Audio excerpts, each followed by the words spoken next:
Chapter 35, in which Mr. Pickwick thinks he had better go to Bath, and goes accordingly. "But surely, my dear sir," said little Perker, as he stood in Mr. Pickwick's apartment on the morning after the trial, "surely you don't really mean, really and seriously now, and irritation apart, that you won't pay these costs and damages?" "Not one halfpenny," said Mr. Pickwick firmly, "not one halfpenny." "Hurroar for the principal," as the money lender said, ven he wouldn't renew the bill, observed Mr. Weller, who was clearing away the breakfast things. "Sam," said Mr. Pickwick, "have the goodness to step downstairs." "Certainly, sir," replied Mr. Weller, and acting on Mr. Pickwick's gentle hint, Sam retired. "No, Perker," said Mr. Pickwick, with great seriousness of manner, "my friends here have endeavoured to dissuade me from this determination, but without avail. I shall employ myself as usual until the opposite party have the power of issuing a legal process of execution against me, and if they are vile enough to avail themselves of it and to arrest my person, I shall yield myself up with perfect cheerfulness and content of heart. When can they do this?" "They can issue execution, my dear sir, for the amount of the damages and taxed costs next term," replied Perker. "Just 2 months hence, my dear sir." "Very good," said Mr. Pickwick. "Until that time, my dear fellow, let me hear no more of the matter. And now," continued Mr. Pickwick, looking round on his friends with a good-humoured smile, and a sparkle in the eye which no spectacles could dim or conceal, "the only question is, where shall we go next?" Mr. Tupman and Mr. Snodgrass were too much affected by their friend's heroism to offer any reply. Mr. Winkle had not yet sufficiently recovered the recollection of his evidence at the trial to make any observation on any subject, so Mr. Pickwick paused in vain. "Well," said that gentleman, "if you leave me to suggest our destination, I say Bath. I think none of us has ever been there."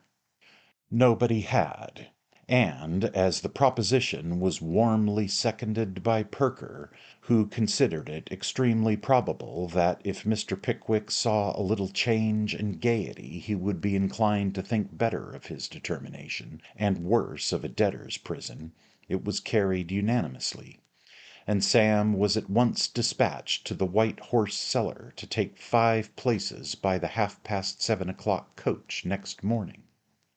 There were just 2 places to be had inside and just 3 to be had out, so Sam Weller booked for them all, and having exchanged a few compliments with the booking office clerk on the subject of a pewter half-crown which was tendered him as a portion of his change, walked back to the George and Vulture, where he was pretty busily employed until bedtime in reducing clothes and linen into the smallest possible compass, and exerting his mechanical genius in constructing a variety of ingenious devices for keeping the lids on boxes which had neither locks nor hinges. The next was a very unpropitious morning for a journey, muggy, damp, and drizzly. The horses in the stages that were going out and had come through the city were smoking so that the outside passengers were invisible. The newspaper sellers looked moist and smelled mouldy. The wet ran off the hats of the orange vendors as they thrust their heads into the coach windows and diluted the insides in a refreshing manner. The Jews with the 50-bladed penknives shut them up in despair. The men with the pocketbooks made pocketbooks of them. Watch-guards and toasting forks were alike at a discount, and pencil cases and sponges were a drug in the market. Leaving Sam Weller to rescue the luggage from the 7 or 8 porters who flung themselves savagely upon it the moment the coach stopped, and finding that they were about 20 minutes too early, Mr. Pickwick and his friends went for shelter into the traveller's room, the last resource of human dejection. The traveller's room at the White Horse Cellar is, of course, uncomfortable. It would be no traveller's room if it were not. It is the right-hand parlour, into which an aspiring kitchen fireplace appears to have walked, accompanied by a rebellious poker, tongs, and shovel. It is divided into boxes for the solitary confinement of travellers, and is furnished with a clock, a looking-glass, and a live waiter, which latter article is kept in a small kennel for washing glasses in a corner of the apartment. One of these boxes was occupied on this particular occasion by a stern-eyed man of about 45, who had a bald and glossy forehead, with a good deal of black hair at the sides and back of his head, and large black whiskers. He was buttoned up to the chin in a brown coat, and had a large sealskin travelling cap and a greatcoat and cloak lying on the seat beside him. He looked up from his breakfast as Mr. Pickwick entered with a fierce and peremptory air which was very dignified, and, having scrutinized that gentleman and his companions to his entire satisfaction, hummed a tune in a manner which seemed to say that he rather suspected somebody wanted to take advantage of him, but it wouldn't do. "Waiter," said the gentleman with the whiskers. "Sir," replied a man with a dirty complexion and a towel of the same emerging from the kennel before mentioned. "Some more toast." "Yes, sir." "Buttered toast, mind," said the gentleman fiercely. "Directly, sir," replied the waiter.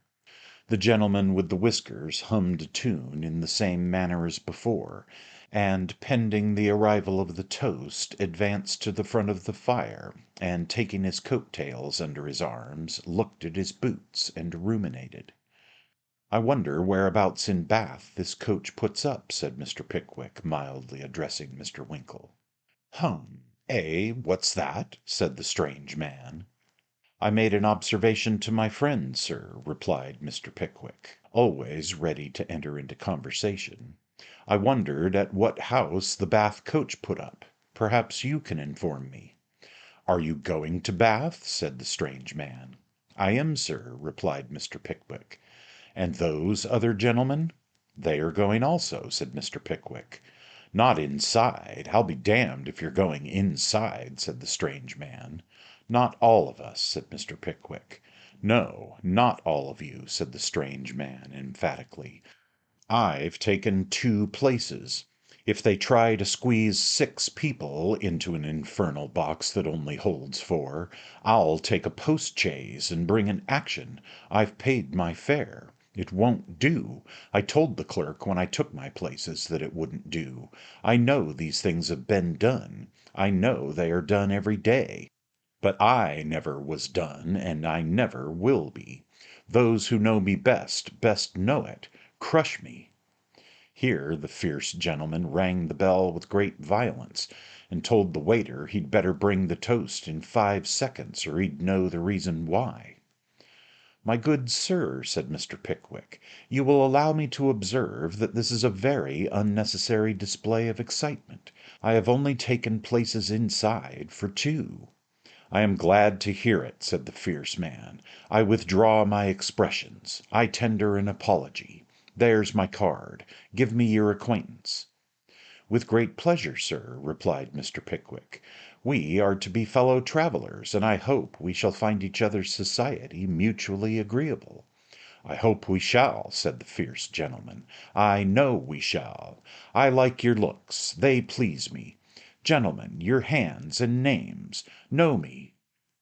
Of course an interchange of friendly salutations followed this gracious speech, and the fierce gentleman immediately proceeded to inform the friends in the same short, abrupt, jerking sentences, that his name was Dowler, that he was going to Bath on pleasure, that he was formerly in the army, that he had now set up in business as a gentleman, that he lived upon the profits, and that the individual for whom the second place was taken was a personage no less illustrious than Mrs. Dowler, his lady wife. "She's a fine woman," said Mr. Dowler. "I am proud of her. I have reason." "I hope I shall have the pleasure of judging," said Mr. Pickwick with a smile. "You shall," replied Dowler. "She shall know you. She shall esteem you. I courted her under singular circumstances. I won her through a rash vow. Thus: I saw her, I loved her, I proposed, she refused me. You love another? Spare my blushes. I know him? You do. Very good. If he remains here, I'll skin him.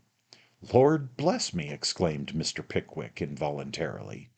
Did you skin the gentleman, sir? inquired Mr. Winkle, with a very pale face. I wrote him a note. I said it was a painful thing, and so it was. Certainly, interposed Mr. Winkle. I said I had pledged my word as a gentleman to skin him. My character was at stake. I had no alternative. As an officer in His Majesty's service, I was bound to skin him. I regretted the necessity, but it must be done. He was open to conviction. He saw that the rules of the service were imperative. He fled. I married her. Here's the coach. That's her head.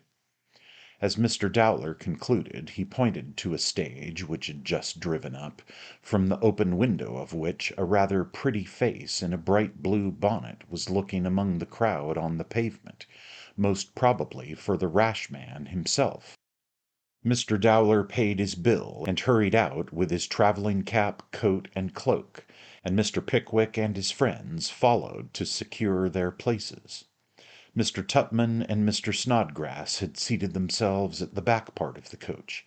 Mr. Winkle had got inside, and Mr. Pickwick was preparing to follow him, when Sam Weller came up to his master, and, whispering in his ear, begged to speak to him, with an air of the deepest mystery. "Well, Sam," said Mr. Pickwick, "what's the matter now?" "Here's rayther a rum go, sir," replied Sam. "What?" inquired Mr. Pickwick. "This here, sir," rejoined Sam. "I'm werry much afeard, sir, that the proprietor of this here coach is playing some imperence with us." "How is that, Sam?" said Mr. Pickwick. "Aren't the names down on the way-bill?"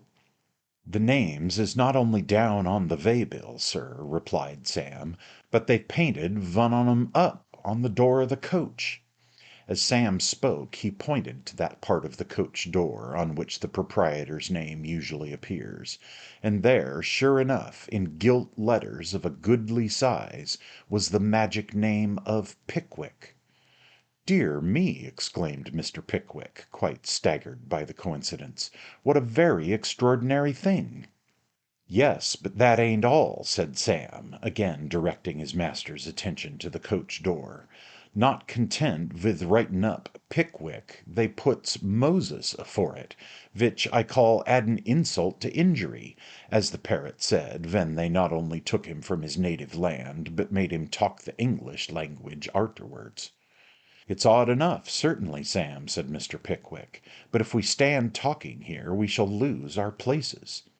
"What, ain't nothing to be done in consequence, sir?" exclaimed Sam, perfectly aghast at the coolness with which Mr. Pickwick prepared to ensconce himself inside. "Done?" said Mr. Pickwick. "What should be done?" "Ain't nobody to be whopped for taking this here liberty, sir?" said Mr. Weller, who had expected that at least he would have been commissioned to challenge the guard and the coachman to a pugilistic encounter on the spot. "Certainly not," replied Mr. Pickwick eagerly. "Not on any account. Jump up to your seat directly." "I'm werry much afeard," muttered Sam to himself as he turned away, "that something queer's come over the governor, or he'd never a stood this so quiet. I hope that 'ere trial hasn't broke his spirit, but it looks bad, werry bad." Mr. Weller shook his head gravely, and it is worthy of remark, as an illustration of the manner in which he took this circumstance to heart, that he did not speak another word until the coach reached the Kensington turnpike, which was so long a time for him to remain taciturn, that the fact may be considered wholly unprecedented. Nothing worthy of special mention occurred during the journey. Mr. Dowler related a variety of anecdotes, all illustrative of his own personal prowess and desperation, and appealed to Mrs. Dowler in corroboration thereof. When Mrs. Dowler invariably brought in the form of an appendix, some remarkable fact or circumstance which Mr. Dowler had forgotten, or had perhaps through modesty omitted, for the addenda in every instance went to show that Mr. Dowler was even a more wonderful fellow than he had made himself out to be. Mr. Pickwick and Mr. Winkle listened with great admiration, and at intervals conversed with Mrs. Dowler, who was a very agreeable and fascinating person. So, what between Mr. Dowler's stories, and Mrs. Dowler's charms, and Mr. Pickwick's good humour, and Mr. Winkle's good listening, the insides contrived to be very companionable all the way. The outsides did as outsides always do. They were very cheerful and talkative at the beginning of every stage, and very dismal and sleepy in the middle, and very bright and wakeful again towards the end.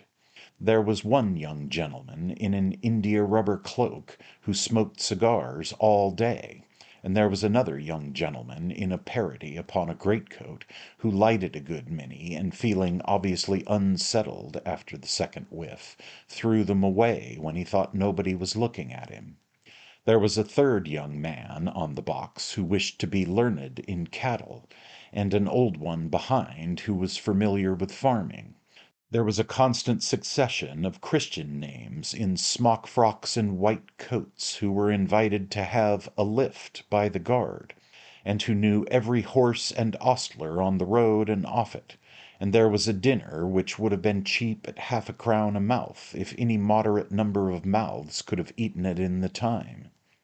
And at 7 o'clock p.m. Mr. Pickwick and his friends, and Mr. Dowler and his wife, respectively, retired to their private sitting rooms at the White Hart Hotel, opposite the great pump room bath, where the waiters, from their costume, might be mistaken for Westminster boys, only they destroy the illusion by behaving themselves much better. Breakfast had scarcely been cleared away on the succeeding morning, when a waiter brought in Mr. Dowler's card, with a request to be allowed permission to introduce a friend. Mr. Dowler at once followed up the delivery of the card by bringing himself and the friend also.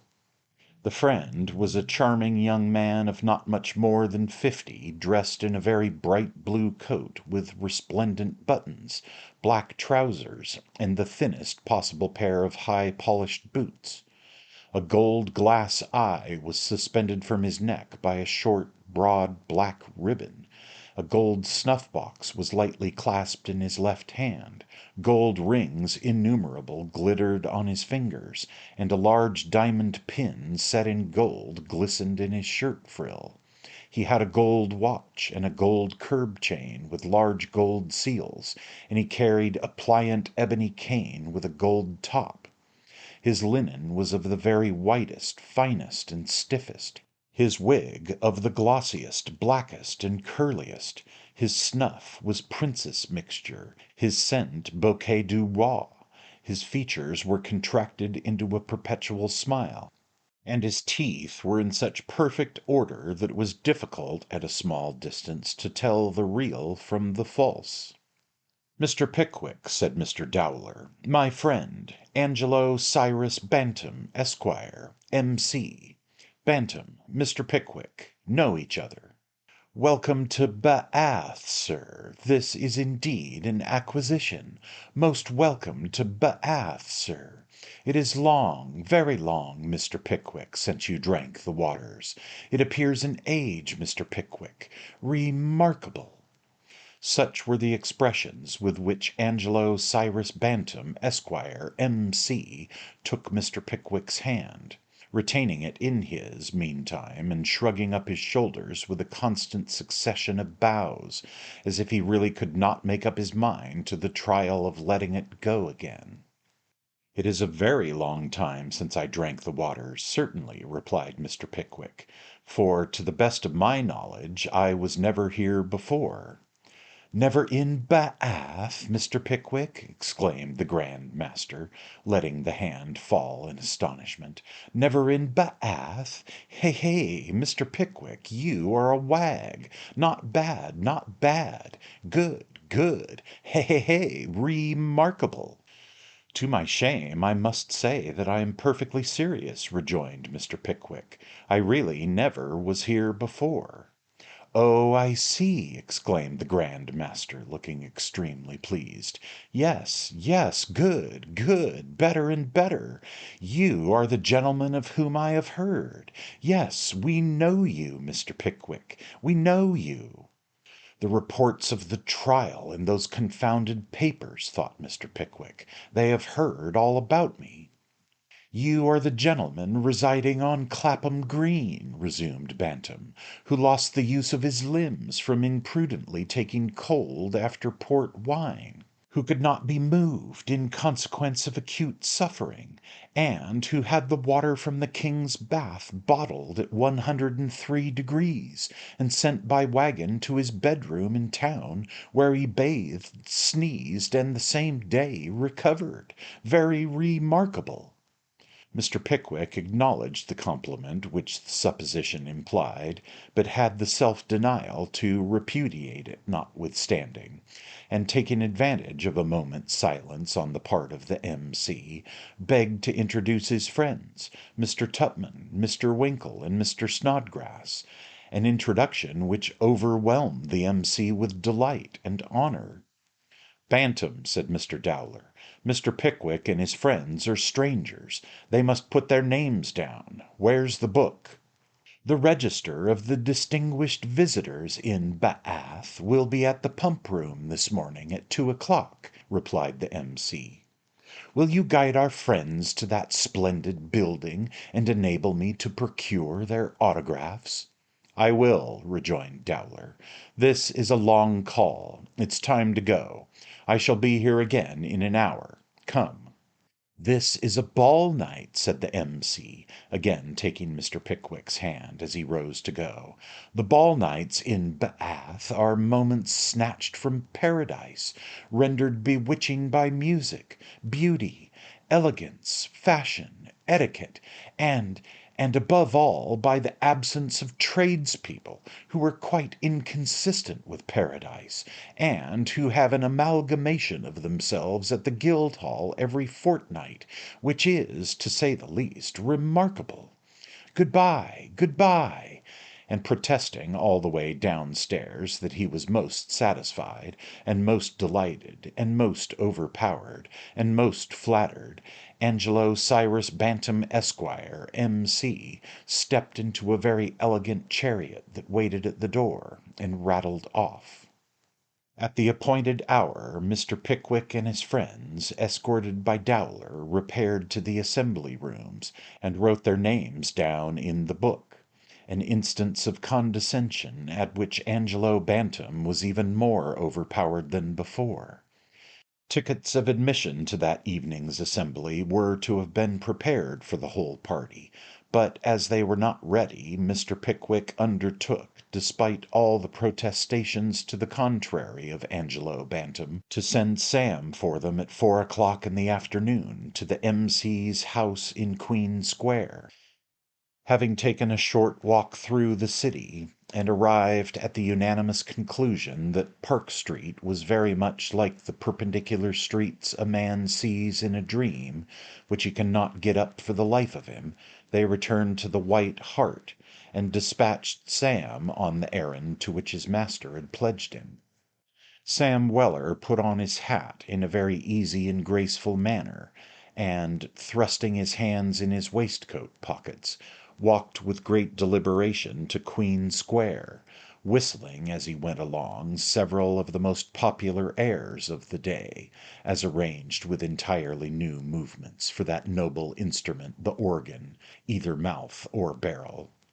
Arriving at the number in Queen Square to which he had been directed, he left off whistling and gave a cheerful knock, which was instantaneously answered by a powdered-headed footman in gorgeous livery and of symmetrical stature. "Is this here Mr. Bantam's old feller?" inquired Sam Weller, nothing abashed by the blaze of splendour which burst upon his sight in the person of the powder-headed footman with the gorgeous livery. "Why, young man," was the haughty inquiry of the powdered-headed footman, "'cos if it is, jest you step into him with that 'ere card and say Mr. Veller's a-waitin', will you?" said Sam. And saying it, he very coolly walked into the hall and sat down. The powdered-headed footman slammed the door very hard and scowled very grandly, but both the slam and the scowl were lost upon Sam, who was regarding a mahogany umbrella stand with every outward token of critical approval. Apparently his master's reception of the card had impressed the powdered-headed footman in Sam's favour, for when he came back from delivering it he smiled in a friendly manner, and said that the answer would be ready directly. "Wery good," said Sam. "Tell the old gem'leman not to put himself in a perspiration. No hurry, 6 foot. I've had my dinner." "You dine early, sir," said the powdered-headed footman. "I find I gets on better at supper when I does," replied Sam.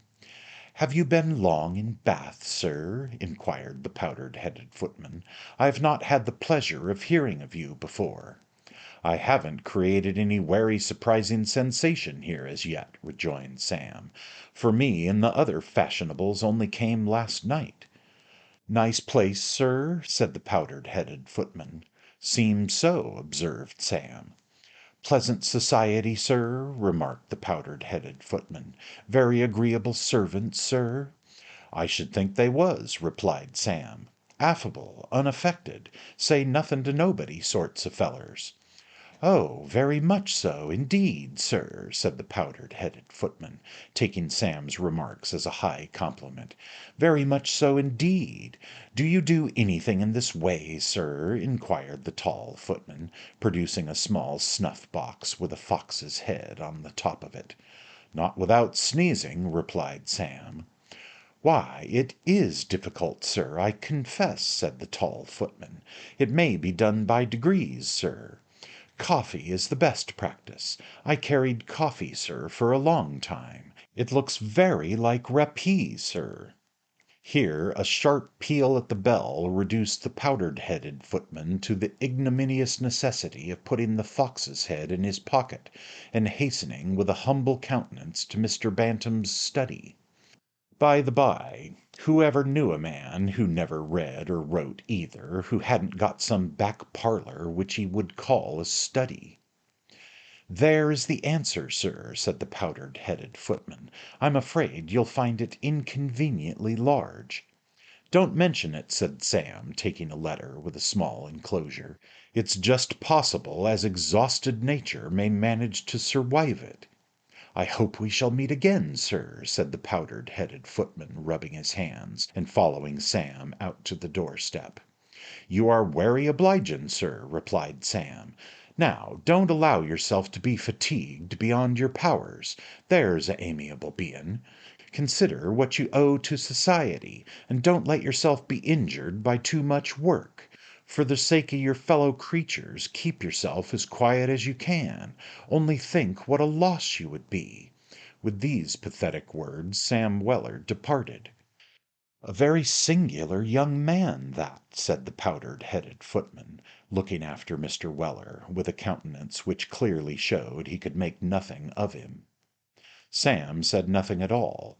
He winked, shook his head, smiled, winked again, and, with an expression of countenance which seemed to denote that he was greatly amused with something or other, walked merrily away.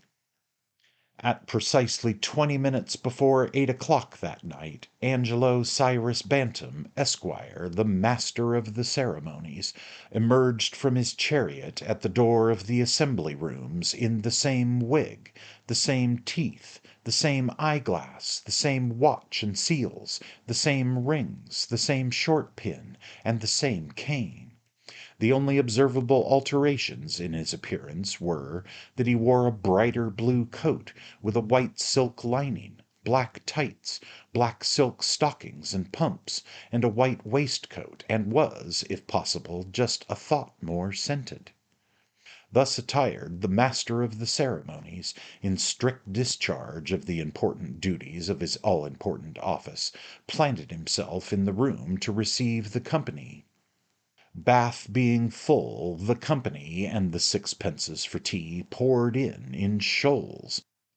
In the ballroom, the long card room, the octagonal card room, the staircases and the passages, the hum of many voices and the sound of many feet were perfectly bewildering. Dresses rustled, feathers waved, lights shone, and jewels sparkled. There was the music, not of the quadrille band, for it had not yet commenced, but the music of soft tiny footsteps, with now and then a clear merry laugh, low and gentle, but very pleasant to hear in a female voice, whether in Bath or elsewhere. Brilliant eyes, lighted up with pleasurable expectation, gleamed from every side, and, look where you would, some exquisite form glided gracefully through the throng, and was no sooner lost than it was replaced by another, as dainty and bewitching. In the tea room, and hovering round the card tables, were a vast number of queer old ladies and decrepit old gentlemen, discussing all the small talk and scandal of the day, with a relish and gusto which sufficiently bespoke the intensity of the pleasure they derived from the occupation. Mingled with these groups were three or four match-making mammas, appearing to be wholly absorbed by the conversation in which they were taking part, but failing not from time to time to cast an anxious sidelong glance upon their daughters, who, remembering the maternal injunction to make the best use of their youth, had already commenced incipient flirtations in the mislaying scarves, putting on gloves, setting down cups, and so forth. Slight matters apparently, but which may be turned to surprisingly good account by expert practitioners. Lounging near the doors and in remote corners were various knots of silly young men, displaying various varieties of puppyism and stupidity, amusing all sensible people near them with their folly and conceit, and happily thinking themselves the objects of general admiration, a wise and merciful dispensation which no good man will quarrel with. And lastly, seated on some of the back benches, where they had already taken up their positions for the evening, were divers unmarried ladies past their grand climacteric, who, not dancing because there were no partners for them, and not playing cards lest they should be set down as irretrievably single, were in the favourable situation of being able to abuse everybody without reflecting on themselves. In short, they could abuse everybody because everybody was there. It was a scene of gaiety, glitter, and show, of richly dressed people, handsome mirrors, chalked floors, girandole, and wax candles, and in all parts of the scene, gliding from spot to spot in silent softness, bowing obsequiously to this party, nodding familiarly to that, and smiling complacently on all, was the sprucely attired person of Angelo Cyrus Bantam, Esquire, the master of the ceremonies. Stop in the tea room, take your sixpen'orth, then lay on hot water and call it tea. Drink it, said Mr. Dowler in a loud voice, directing Mr. Pickwick, who advanced at the head of the little party with Mrs. Dowler on his arm. Into the tea room Mr. Pickwick turned, and catching sight of him, Mr. Bantam corkscrewed his way through the crowd and welcomed him with ecstasy. "My dear sir, I am highly honoured. Bath is favoured. Mrs. Dowler, you embellish the rooms. I congratulate you on your feathers. Remarkable!" "Anybody here?" inquired Dowler suspiciously. "Anybody. The elite of Bath. Mr. Pickwick, do you see the old lady in the gauze turban?" "The fat old lady?" inquired Mr. Pickwick innocently. "Hush, my dear sir. Nobody's fat or old in Bath. That's the Dowager Lady Snuffumph." "Is it indeed?" said Mr. Pickwick. "No less a person, I assure you," said the master of ceremonies. "Hush! Draw a little nearer, Mr. Pickwick. You see the splendidly dressed young man coming this way?" "The one with the long hair and the particularly small forehead?" inquired Mr. Pickwick. "The same. The richest young man in Bath at this moment. Young Lord Mutanhed." "You don't say so," said Mr. Pickwick. "Yes, you'll hear his voice in a moment, Mr. Pickwick. He'll speak to me. The other gentleman with him, in the red under waistcoat and dark moustache, is the Honourable Mr. Crushton, his bosom friend. How do you do, my lord?" "Veway hot, Bantam," said his lordship. "It is very warm, my lord," replied the M.C. "Confounded," assented the Honourable Mr. Crushton. "Have you seen his lordship's mail cart, Bantam?" inquired the Honourable Mr. Crushton, after a short pause, during which young Lord Mutanhed had been endeavouring to stare Mr. Pickwick out of countenance, and Mr. Crushton had been reflecting what subject his lordship could talk about best. "Dear me, no," replied the M.C. "A mail cart! What an excellent idea! Remarkable!" "Gracious heavens!" said his lordship. "I thought everybody had seen the new mail cart. It's the neatest, prettiest, gracefullest thing that ever ran upon wheels, painted red with a cream piebald." "With a real box for the letters, and all complete," said the Honourable Mr. Crushton. "And a little seat in front with an iron rail for the driver," added his lordship. "I drove it over to Bristol the other morning in a crimson coat, with two servants riding a quarter of a mile behind, and confound me if the people didn't rush out of their cottages and arrest my progress to know I wasn't the post. Glorious, glorious!" At this anecdote his lordship laughed very heartily, as did the listeners, of course. Then, drawing his arm through that of the obsequious Mr. Crushton, Lord Mutanhed walked away. "Delightful young man, his lordship," said the master of the ceremonies. "So I should think," rejoined Mr. Pickwick dryly. The dancing having commenced, the necessary introductions having been made, and all preliminaries arranged, Angelo Bantam rejoined Mr. Pickwick and led him into the card room. Just at the very moment of their entrance, the Dowager Lady Snuffhumph and two other ladies of an ancient and whist-like appearance were hovering over an unoccupied card table, and they no sooner set eyes upon Mr. Pickwick under the convoy of Angelo Bantam than they exchanged glances with each other, seeing that he was precisely the very person they wanted to make up the rubber. "My dear Bantam," said the Dowager Lady Snuffhumph coaxingly, "find us some nice creature to make up this table, there's a good soul." Mr. Pickwick happened to be looking another way at the moment, so her ladyship nodded her head towards him and frowned expressively. "My friend Mr. Pickwick, my lady, will be most happy, I am sure, remarkably so," said the M.C., taking the hint. "Mr. Pickwick, Lady Snuffhumph, Mrs. Colonel Wugsby, Miss Bolo." Mr. Pickwick bowed to each of the ladies, and finding escape impossible, cut. Mr. Pickwick and Miss Bolo against Lady Snuffhumph and Mrs. Colonel Wugsby. As the trump card was turned up at the commencement of the second deal, two young ladies hurried into the room and took their stations on either side of Mrs. Colonel Wugsby's chair, where they waited patiently until the hand was over. "Now, Jane," said Mrs. Colonel Wugsby, turning to one of the girls, "what is it?" "I came to ask, Ma, whether I might dance with the youngest Mr. Crawley," whispered the prettier and the younger of the two. "Good God, Jane, how can you think of such things?" replied the mamma indignantly. "Haven't you repeatedly heard that his father has 800 a year, which dies with him? I am ashamed of you, not on any account." "Ma," whispered the other, who was much older than her sister, and very insipid and artificial, "Lord Mutanhed has been introduced to me. I said I thought I wasn't engaged, Ma."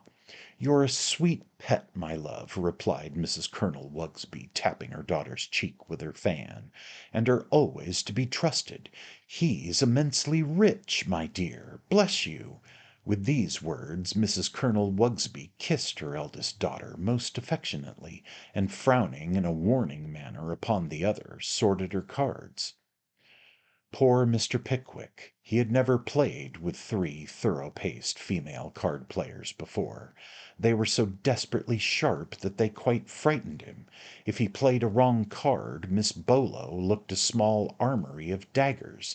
If he stopped to consider which was the right one, Lady Snuffumf would throw herself back in her chair, and smile with a mingled glance of impatience and pity to Mrs. Colonel Wugsby, at which Mrs. Colonel Wugsby would shrug up her shoulders and cough, as much to say she wondered whether he would ever begin. Then at the end of every hand Miss Bolo would inquire with a dismal countenance and reproachful sigh why Mr. Pickwick had not returned that diamond, or led the club, or ruffed the spade, or finessed the heart, or led through the honour, or brought out the ace, or played up to the king, or some such thing. And in reply to all these grave charges Mr. Pickwick would be wholly unable to plead any justification whatever, having by this time forgotten all about the game. People came and looked on, too, which made Mr. Pickwick nervous. Besides all this, there was a great deal of distracting conversation near the table, between Angelo Bantam and the two Misses Matinter, who, being single and singular, paid great court to the master of the ceremonies, in the hope of getting a stray partner now and then. All these things, combined with the noises and interruptions of constant comings in and goings out, made Mr. Pickwick play rather badly. The cards were against him also, and when they left off at 10 minutes past 11, Miss Bolo rose from the table considerably agitated, and went straight home in a flood of tears and a sedan chair. Being joined by his friends, who one and all protested that they had scarcely ever spent a more pleasant evening, Mr. Pickwick accompanied them to the White Hart, and having soothed his feelings with something hot, went to bed and to sleep almost simultaneously.